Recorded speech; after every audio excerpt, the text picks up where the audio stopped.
If you've ever been told everything looks normal, but still don't feel yourself, this podcast is for you. Welcome to the Cornerstone Integrative Healing Podcast, where we're changing the face of healthcare so you can understand your body and take your health back. Because the truth is, most people are left managing symptoms without ever being told why their body is struggling in the first place. Here, we take a root cause, whole body approach, connecting your physical, emotional, and spiritual health so you can finally start moving forward. And most importantly, we point you to the one and only true healer, Jesus. Hello, I'm Kari, Coody, your co-host. I'm a pharmacist turned integrative health practitioner, and after 20 years in the traditional healthcare system, I saw firsthand just how many people were left without real answers, and I knew there had to be a better way. Oh, hey, I'm Jenn, Patriarca. God gave me a desire to help others through natural healing many years ago. And after more than 20 years in functional nutrition, he brought Kari and I together for this mission. A mission to help you understand your body, trust what it's telling you, and give you the tools and confidence to take your health back. Through these conversations, you can expect simple, straightforward guidance on real health topics, along with practical steps that support your body, your mind, and your faith. Because healing isn't just physical, and it doesn't have to feel so overwhelming. We're really glad that you're here, and be sure to subscribe so you don't miss new episodes every Monday.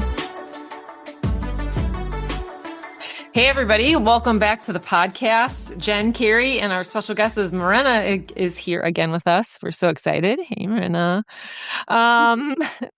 We are talking about, I think, a really important subject today, and that's energy drinks.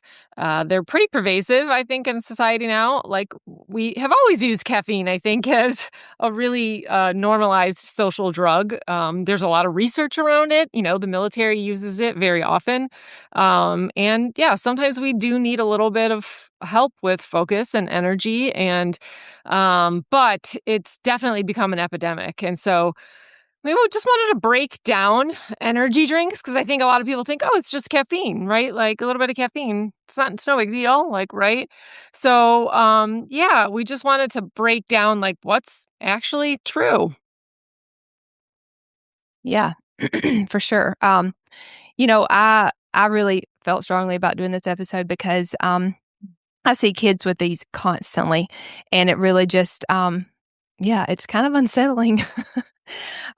So let's talk through a little bit about, our energy drinks, Harmless. How maybe you could think about using them a little bit more, Judiciously. yeah, just a little bit more thought around if you are going to have an energy drink, how you could do that with the least amount of cost to your body, let's say. And so just a little bit of, I guess, stats, like if you were to compare coffee and energy drink, because obviously they both contain caffeine. It's just the range is way, it just varies, right? So a typical cup of coffee is about 80 to 120 milligrams of caffeine. And that's if you drink 8 to 12 ounces. Obviously, if you drink less, then it'll be less caffeine, or if you drink decaf. But it's usually just coffee and water in there, and if you add anything to it. I just think about kind of the differences between these two. It's definitely a different experience when you drink coffee. Typically, you're usually consuming it with a meal or around a meal. It's a slower experience. It's more like a thing that you sip. It's just kind of a different vibe, I guess. And so, if you think about energy drinks, the caffeine range is wide. It's 80 milligrams to 300 plus, depending on which one that you get. Which I cannot imagine drinking 300 plus milligrams of caffeine and what that would do to the system. However, it's a real thing. And typically these contain not only caffeine, but synthetic stimulants. A lot of B vitamins are usually, put in these energy drinks. Artificial. Yes, synthetic ones, artificial sweeteners, some contain sugar, and other things that are going to enhance the effect that they're trying to give. And so, a lot of times I see people drinking energy drinks in the morning, and I'm wondering, is this in place of breakfast? What have you had to eat this morning? So that's something that we're going to talk about for sure. But, typically if you're drinking an energy drink, the thought is I'm gonna push through. I need more energy. I need to kind of suppress this tired feeling that's going on in my body. So to me it's a lot different than like mindset around it than coffee, typically. And so, yeah, what are your thoughts, Marina? What do you think about energy drinks? Yeah. So another reason I think probably, especially women drink energy drinks is probably like they think, oh, the weight loss benefit, right? Oh I'm yeah, not I just skip a putting, meal and drink an energy drink. yeah, I'll skip a meal, but I still need energy. So I'll replace it with this liquid sugar water. And, you And we're know, not shaming anybody. Like, look, like sometimes yeah, we skip breakfast, Yeah. skip lunch. There's Every no now time. and then is a different Right. story than every day or Right. Right. multiple right, times a week. right. Yes. But, like, it's interesting because if you actually do, like, the research on sucralose, which is one of the main, like, artificial sweeteners, it's Yeah. Splenda, included in a lot of the energy drinks, the big one being, like, the Alani line of energy drinks. Um, the WHO found that there was no long-term weight loss benefit with drinking, like, sucralose versus actual sugars, Mm. and it was actually linked to harms such as developing type 2 diabetes, cardiovascular disease, and preterm birth in mothers and babies. So, Yeah. And I who, by don't the way, see is like, there's that myth surrounding the, weight loss benefit or the meal Yeah. replacement benefit, it's just not supported even in the studies. So, um, their recommendation, like the environmental working group, is to avoid these drinks or limit them to very low quantities and not make it like just like a normal thing in your life. Yeah. And what were you saying, Jen? Oh, she said who. I just was clarifying it's World Health Oh, yeah, Organization in sorry. case you don't know who is. Sorry. Yeah. No. Good distinction there. So yeah, a lot of a lot of them contain artificial sweeteners, which we sometimes think is better, like sugar free. Yeah, I'm not really, getting that sugar crash necessarily, or a huge blood sugar spike. But your body can actually use sugar. It can't use artificial sweeteners. So that I mean, that's just something to consider. I don't necessarily think sugar is always the enemy like we think it is. Correct. Of course, we don't need to consume copious amounts. However, I think sometimes that's just something that we've gotten kind of mixed up in our brains. There are a lot of negative things that can come from consuming artificial sweeteners all the time. And you think about, okay, we're talking about energy drinks that hopefully you wouldn't have more than one a day, but just even one a day. But think about the other things that you're consuming that have artificial sweeteners. A lot of things do. So sometimes it's the combined effects as well. It really does have a huge effect on the gut microbiome. Artificial sweeteners do, um, and it can increase cravings because you're sending mixed signals to your body. Essentially, you're tasting something sweet, but you're not getting any sugar from that. Um, the next thing in energy drinks that we kind of wanted to touch on is this mega dose of synthetic B vitamins. And Jen, I'm sure you can talk a lot about this. You want to say something why that might be an issue? Sure. Yeah, this is a little bit of a soapbox for me. I just so, when people because everybody's like, well, we should be taking B vitamins, which is 120% true. We should all be taking B vitamins. They should replace the fluoride in the water and put B vitamins. Oh wait, they're taking the fluoride. Okay, so they should put some B vitamins in. No, just eat them. But anyway, the synthetic vitamins, really, especially in the this class of the B vitamins. So when you're taking natural B vitamins, they really support the stress response and your heart, right? So only B vitamins from food contain something called B4, which helps with rate, rhythm, and tone. Again, so when you're using synthetic B vitamins, it actually does the opposite. They're actually stimulating, and because they haven't been able to, they don't even recognize really B4, let alone synthesize it. So you're missing a big piece that is the protective to the heart. So I do not. I really like if I see people on synthetic B vitamins, I immediately take them off. Most of them, believe it or not, come from it's a byproduct of coal tar. Ew. Yeah. Yep. Yep. I know. Everybody's staring at me. It's true. Look it up. Okay, now we're all just trying to process that. But yes, that's nasty. Sorry. And why, right? Right. Exactly. And I Exactly. mean, especially if you think you're getting like, "Oh, they have vitamins, I could use that as maybe Right. part of my multivitamin strategy instead of taking a pill or eating fruits and vegetables, whatever." But remember, up to 50% of the population has a gene mutation in which they cannot synthesize or absorb That's true. synthetic vitamins. So if you're kind of using that as a crutch, and you're, trying to conceive or you're having other things going on, then that could be something to look more into as well. Yes, for sure. They don't synthetic vitamins don't function the same way. They're isolated. Foods are very, very, very complex. If you look at a carrot, there's 257 compounds in a carrot, not just beta carotene. And so who knows how all those other things interact with beta carotene. So to take one thing out and say it's the magic bullet is really short-sighted. Yeah, for sure. We could talk about this a while. I know. We'll get off that No, soapbox really, though. like, it's a I good know. subject. It really is, so but, lastly, just in the ingredient lineup that sometimes people miss is something called guarana, and it's actually a fruit that comes from, the Amazon, Brazil area, and it's oftentimes listed in the ingredients, but it also contains caffeine, and so sometimes when the amount of caffeine is listed on the label, it's not including the other things that have caffeine in the lineup of ingredients, and so it's actually more caffeine than you think you're getting, and so that was just worth mentioning. Even though it is from a natural source, it is still caffeine. So, I thought that was interesting as I was looking more into these energy drinks. But let's talk about what is actually happening in the body when you drink an energy drink. So, we think energy drink, we're going to get energy, but it's just really stimulating your body. It's not necessarily giving your body true energy because you really only get that from food, right? That's why we need to consume the food, in the right, you get those micronutrients and get the protein, carbs, and fat. That's what fuels your body and gives you energy.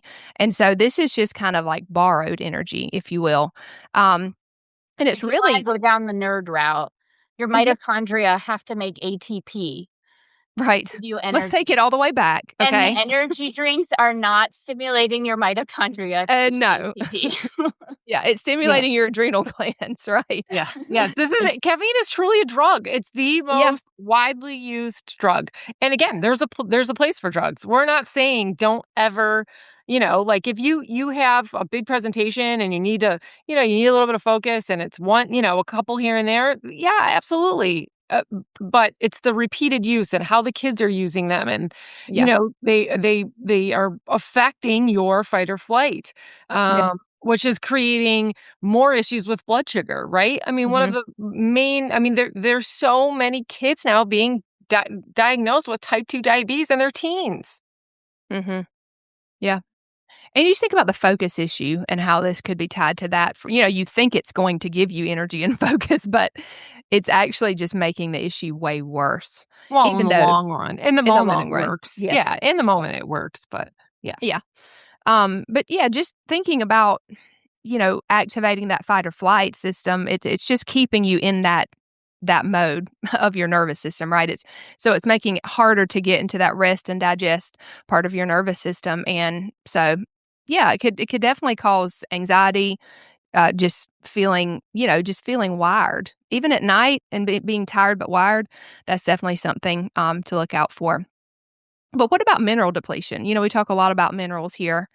So caffeine burns through things that are already depleted in our body, right? Yeah. Sodium, potassium, magnesium, which we find that almost everybody needs those because it's just our body naturally burns through them, but then when we're under stress, it's even more. When we drink caffeine, it's even more. So that's something we see a lot. And this in itself, just being depleted in these can result in anxiety and poor sleep and nervous system dysregulation. And so when the consumption of caffeine is consistently high, it's going to burn through them even more. Yeah, and remember, caffeine's a diuretic, right? Yeah. And so what's happening is it's causing the kidneys to dump. Oh, geez, it just lost me. It- Sodium Uh, yeah, yes, and potassium, which is and making potassium. you pee. Yeah. I was thinking of the adrenal. Anyway, sorry, it's lost. But anyway, because it's a diuretic, most of us are already dehydrated, right? Yes. And then we're low in our minerals because we're dehydrated, and then we're adding caffeine on a daily basis. Yeah. Yeah, wonder why our nervous systems are dysregulated. Right. And, just thinking about staying hydrated, I mean, if you do drink caffeine, make sure that you're drinking twice the amount of water that you would, hopefully with minerals, to replace that.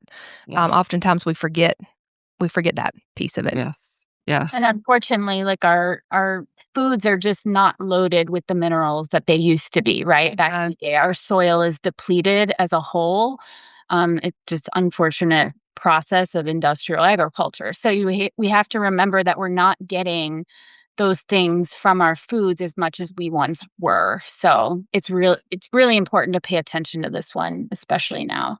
yeah, yeah. and to supplement with those with whole foods, right, Mhm. from plants, because yeah, on a daily basis. So I really think people don't see. They think just in the moment, which listen, we all do that, right? Yeah. But you got to think about, especially for the kids. I think that's where Kari has a heart for this. Is Yeah. there's a long term consequence to using these daily, Mhm. Yeah. Like, what are we teaching them? right? If we're just constantly giving them an energy drink. And, I just obviously after a meal, okay, it would lessen the effects significantly. And that we want to just say, like, if you are consuming energy drinks, consider, well, okay, first consider why do you feel like you need an energy drink? I think they're addictive. So we just like, it's a habit that we think we need to keep doing because we Yes. just need that afternoon, we just need to get it through the afternoon or we just need to get the morning going. Like it's just, I think it becomes super habitual that way. So consider why you would need those, right? Maybe look at other things in your life. Maybe you're not eating enough. Simply eating enough will help you have the energy that you actually need and that your body is desperately wanting. Being Um, hydrated, Supporting being your minerals. dehydrated will cause you to be Exactly. tired. Yeah, so hydrate well, not just plain water. Right. Think about just, especially in the morning if you have a hard time waking up and you're relying on caffeine, make sure you're eating breakfast, within that hour and a half of waking. But how about the morning light, right? That can really help just regulate your melatonin, cortisol, which is if you've been on energy drinks, it's probably gonna be off a little bit, right? That cortisol is gonna be, maybe higher, in the back part of the day just because your nervous system has been stimulated. Um, and, if you find that it's a problem, right? You're like, "Oh, maybe I do drink a little bit too much of these." Try some of these things, maybe in addition. Maybe you're like, "I just can't give it up right now." Try some of these things that we're saying, and I bet you're gonna find that you don't need them as much. But You gotta wean you'll off of them or yeah, else you'll have a killer headache. So, yeah, definitely have to I wean mean, off that's the true. caffeine. Yeah, for sure. So I think we're not on here trying to shame anybody. No. Everybody's just trying to do the best they can, and we definitely understand that. But I think it's just some things to consider. Or, rather they're not harmless. I think sometimes we just think, oh, what's an energy drink, one a day, one every other day, whatever. But they really do have long term effects, and so we hope that you just consider some of these things that we've mentioned. And we'd love to hear from you if you have specific questions or yeah. I think it's good Concerns. We'd to love to pray for you. yes. But also, I just think it from a parent perspective, like, I mean, your kids, if they've been getting these, they're probably addicted to them at some level too. So just trying to explain to them maybe some of these things and just help educate them instead of just like we need to stop these, you can't have these anymore, whatever. I think it's really important for them to know what, about their body, right? And other parents, yes, yes. If you like Yeah. this podcast, please leave us a review on Spotify or Apple, and share it with a parent that might need it. Yeah, thanks for joining today. We love chatting about these things with you guys, and we'll see you on the next episode. If this episode has served you in any way, drop a review wherever you listen to podcasts. We'd love it if you share any aha moments or takeaways on Instagram and tag us at Cornerstone Integrative Healing. And if you haven't already hit the subscribe button, please do so. We want to continue to walk this journey with you. Until next time, friends, know that we are praying for you.